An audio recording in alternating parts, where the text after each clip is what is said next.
Hey, Dr. Krista here. I've had quite a few people this week reach out to me about constipation. So we went ahead and created a whole gut relief cheat sheet for you. And if you comment the word cheat sheet, we can provide that for you, but I'm going to go over a couple of the things on there today. So one of the first ones is detoxification. I have a lot of people who try to detox, but if you do this while you're constipated, you can't actually get the toxins out and you can feel worse. I've had people message me like, why am I gaining weight in detox, right? Well, if you aren't pooping, you aren't gonna lose the weight. So really important that we heal your gut first before going through any sort of detoxification. And then if you get constipated on a detox, you really want to make sure that you are using different methods to combat that. So first of all, if for example you're doing a detox shake, you really want to still have vegetables and fiber in with that to make sure you can move things along, bulk up your stool. Maybe you need some extra magnesium to help you poop in that way. Maybe you need to add in some psyllium husk while you're doing detox just to make sure that things are moving, or maybe you need to go slower on the detox and decrease shakes, for example. Maybe you're using homeopathic detox or teas, in which case that's a little bit different, but super important that the bowels are moving. So first make sure that happens before you ever start a detox, but then if it does happen during detox, make sure you're addressing that right away.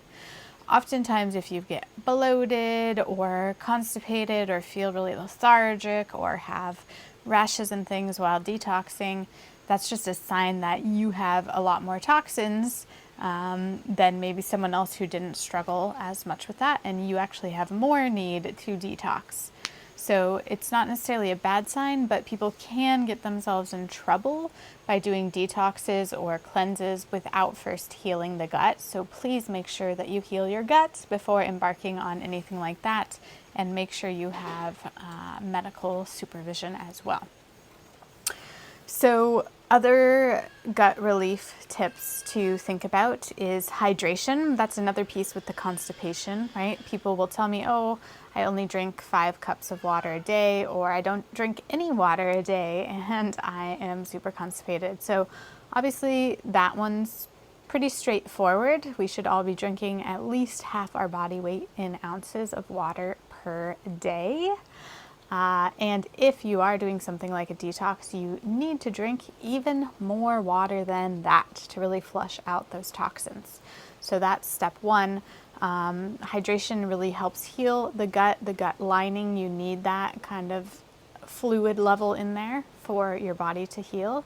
But also we are mostly made up of water. So if you don't have enough water in your systems aren't going to work as properly. So hydration is certainly key there. And of course, focusing on foods that are less processed, really whole foods, right? But the other key to that, I had a patient the other day actually, who told me she watched one of our videos and she had never heard that she needs to chew her food 32 times.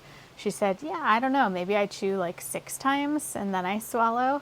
Right? But the whole idea of chewing is you are starting the digestion process. You are breaking down the food, ideally to like puree kind of feeling, right? So that your saliva can really coat it. Those enzymes in your saliva can start breaking down the food, because that's the first place it starts.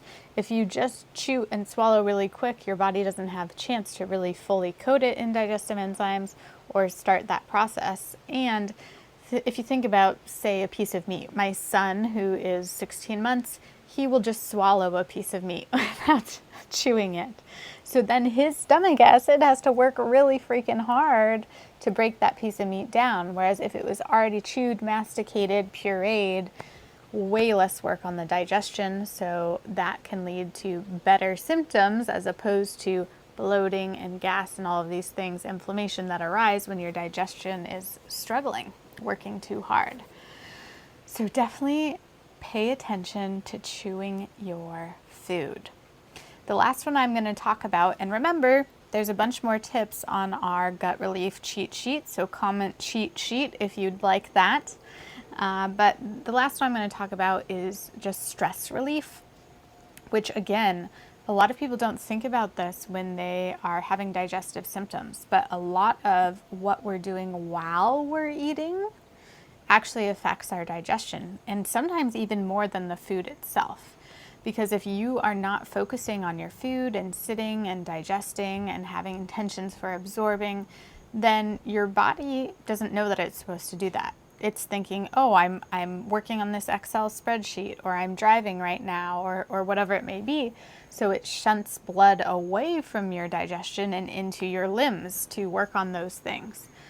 So it's super important that you are just eating while eating. Do not have a stressful conversation. Do not eat to make yourself feel better when you're feeling super stressed, because again, your body is in that stress mode. It's not in the relax and digest mode.